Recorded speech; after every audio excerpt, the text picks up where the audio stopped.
Bro. Bro, what are you doing today? I don't know, bro. What do you want to do?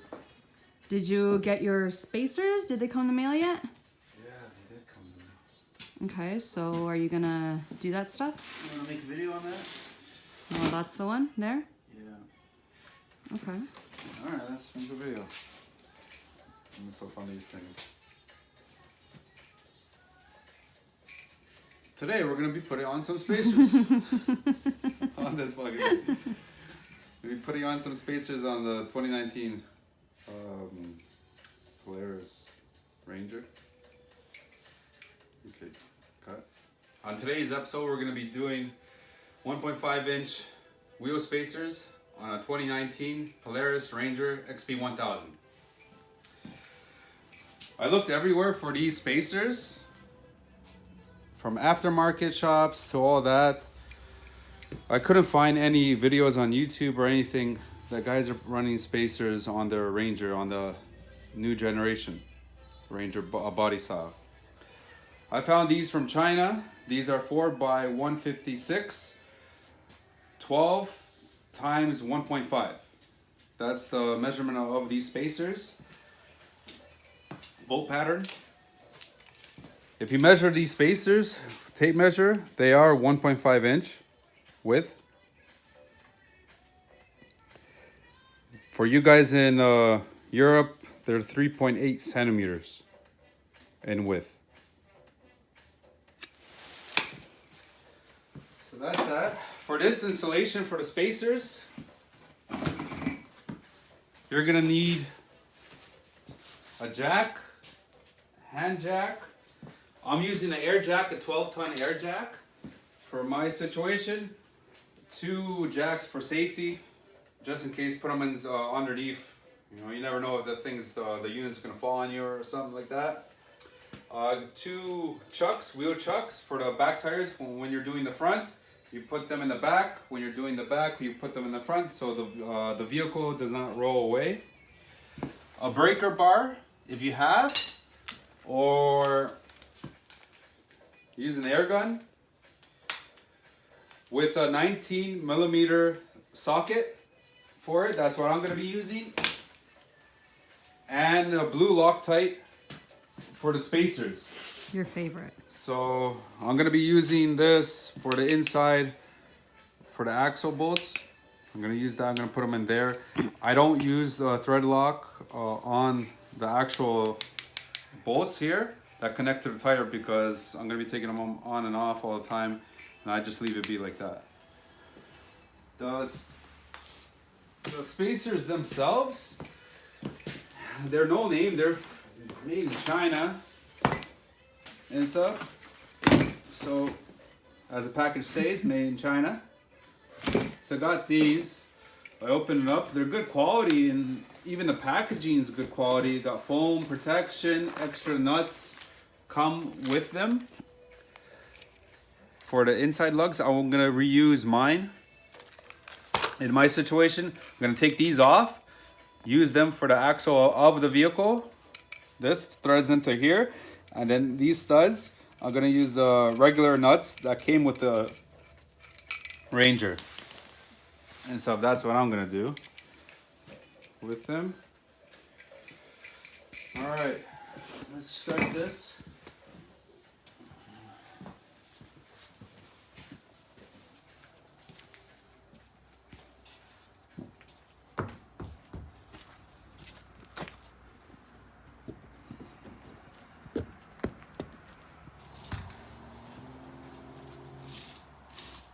I put the jack right here where the frame rail is, that you can see in here.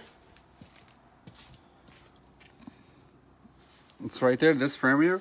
Underneath, it's all plated anyways, but you can jack anywhere, it's not gonna harm anything. That's not gonna harm anything, so I just put my jack there.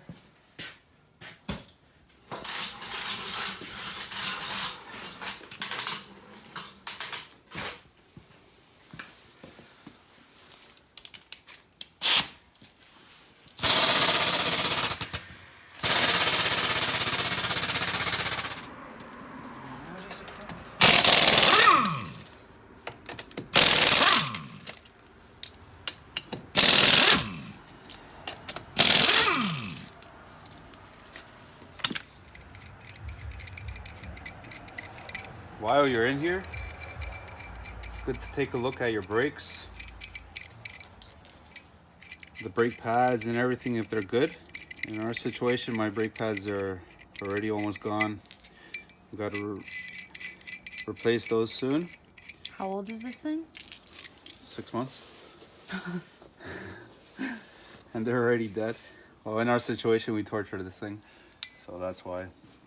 So they're pretty used up. The Polaris has these like mud scrapers built into the caliper, so that's pretty cool. The Can-Am doesn't have that, but Polaris does and stuff, so that's pretty cool.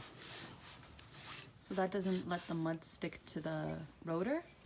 Yeah, it cleans out the mud before it hits the pad. So that's pretty cool. So the wheel spacer fits on. So blue thread lock on it.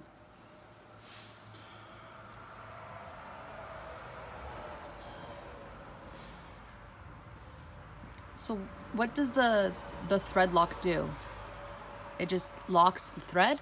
Yeah. It's a paste that dries up when there's like no air to it. So then what if you decide to take it off? The spacers. This is the blue one. The blue one comes off. Oh, okay.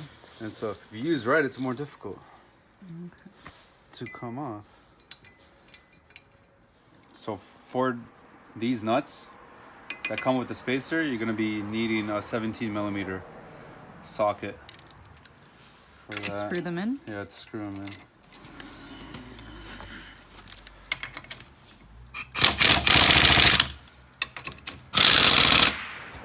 Put back the tire.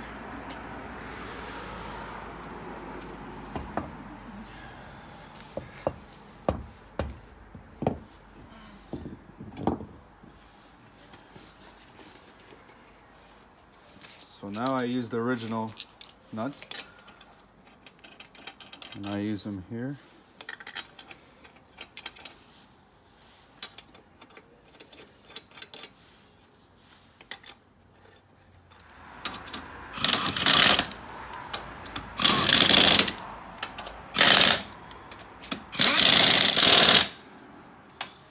That's it. That's done. Now you just continue the other side. And then the rears. Don't ask about torque spec.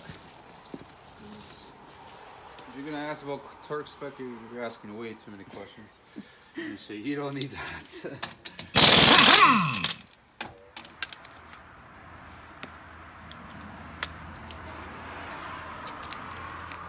I start with like the lowest setting on the gun. When I'm using my gun, I'll put it on the lowest setting.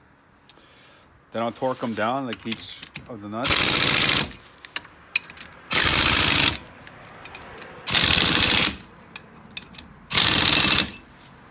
And then once it's torqued down, then I'll put it at full power. My compressor's set at 150 PSI. So I know from my experience that if you like gun it, you're gonna rip off bolts, you're gonna snap bolts right away at 150 PSI.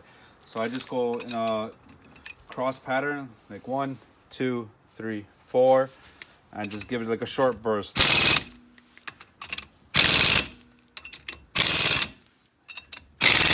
That's it. So just doing that, like my experience, I know the nut's not going anywhere because of the thread lock and the amount of power that I pushed into it. And that's it. That's my experience. Up to you guys. If you guys, whoever's watching out there, most likely you guys want to torque your stuff. Like, I personally suggest that you torque your own stuff, kind of thing. For safety reasons? Yeah, for safety, for them, for other people to torque it.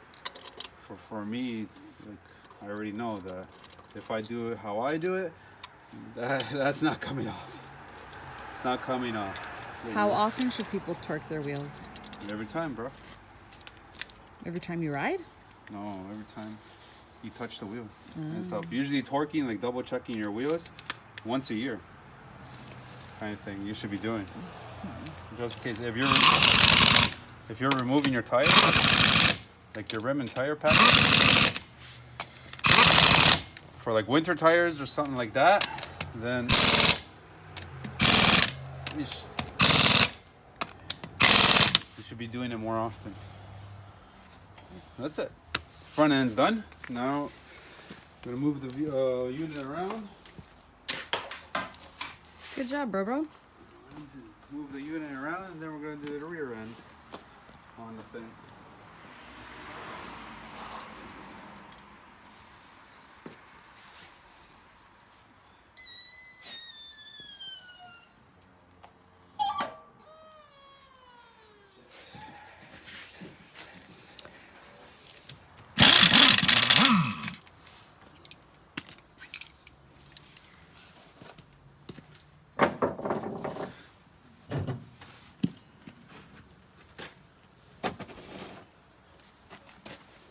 See, in the rear, same thing. The pads are gone. Time to replace them. But the rears don't have the scraper for the mud. Only the front have those scrapers. Driving it didn't scrape on the front? No, it benefits you. Can you still turn the same radius as you did? No, it's wider now. So now you have less of a turning radius? Yeah, less of a turning radius and stuff. And it helps you if you're running bigger tires and rim package and stuff. So the front end doesn't lock. You hit when you hit lock.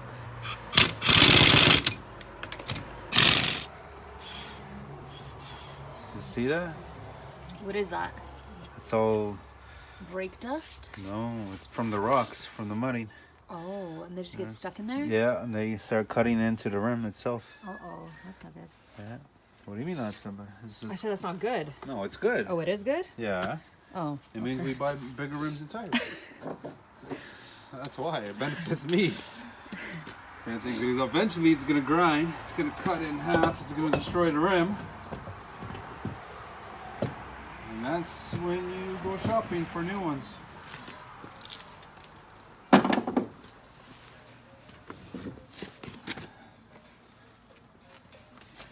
Oh, look inside this room. Look at that. Hey, those pesky rocks. Oh, gosh. Would you ever have to replace them? Unless, like, if they weren't broken? No. Just old? No? No. They're good. They're made out of aluminum, so they technically last forever and stuff. It depends, you know, if you want to be the bright one. Like a smart guy kind of thing. Then you could put like, 10 of them together. I'm sure somebody's tried that already, haven't they? Yeah, and then run your vehicle with those. It does work. It does work. You see it on YouTube, kind of thing. So it is possible. It does work, and they are strong.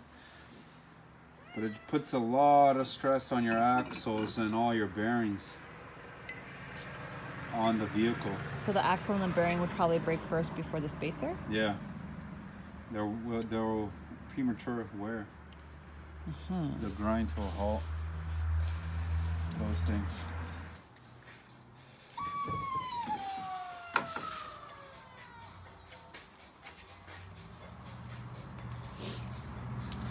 So on the trails, is it going to affect like how you fit? Because you're already wide side by side?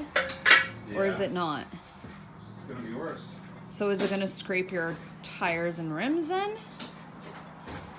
No, it's going to be... The downside of running spacers or making a vehicle wider, it's going to be more difficult of you fitting onto the ATV trails.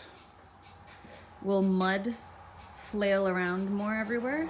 Yeah, because the tires sticking out more, it's gonna spray mud on the sides more often. So it just means you're gonna have to clean your machine more. No, you just wait until it rains and then drive it on the streets. That's it. Natural shower. Yeah. Natural shower on that, so it's wide. What do we have? We gotta do measurements, bro. We gotta measure this thing. How wide it is. Okay, so now that you put your spacers on, is it gonna fit on your trailer? That's a good question. How big is your trailer? 6x10 dump. So then what was the measurement before space? Well, you barely fit it on. Well, did it fit? It did fit. Yeah. But no, before, I already wrote it down. Before spacers, the front was 5 feet or 60 inches wide. The rear was 62.5 wide. Ooh, so now, okay. Now we have to measure and see how big they are, and then we'll measure the dump trailer. So then what happens if it won't fit on the trailer now? Well, we gotta buy a new trailer. Simple. Oh, Shopping. Let's go shopping. So easy. Again. So easy. Okay, let's go measure this stuff. Okay, we measured the front. The front is 64 inches now. Original, it was 60 inches wide. The rear was 62.5 before spacers. After spacers, 1.5 inch spacers. Measurement came out to 65 inches. The way how we did it, we took 2 levels, put it on the tire like this, took a tape measure and measured the inside place to get the total. From tire to tire, right? Yeah, tire to tire and stuff. And then we did that to the front and the rear. Now, let's go see if it fits on our trailer now. Fast. So we have 6 feet. Ho ho ho. You sure? Yeah. It's gonna fit? Yeah. Corner. Yes. So measurement to measurement, we have 6 feet. It's a 6x10 dump. So it's 72 inches, so we're lucky on that one. That's pretty good. Now it's 65 or side by side. Length is still okay, right? Yeah, length is 10 feet. All right, guys, there you have it. Simple install video of 1.5 inch spacers on a 2019 Polaris Ranger XP1000. So these spacers will work on a 2018, 2019, 2020 and up Ranger XP1000. Courtesy of China for the parts. So remember, if they're from China, they must be good and stuff. Cheap too, kind of thing. I'm gonna put the link where I got these off Amazon in the description if you guys are interested, if you guys want to get a pair for yourselves. And please like, subscribe to our channel. We just started Patreon. If you guys like what we're doing here on our channel, please donate to the cause, kind of thing. We're gonna put behind the scenes footage and little videos, teasers in there of what's coming up in the future, what we have planned for this channel, and stuff like that. All right, guys. Thank you again for watching. You guys have a good one.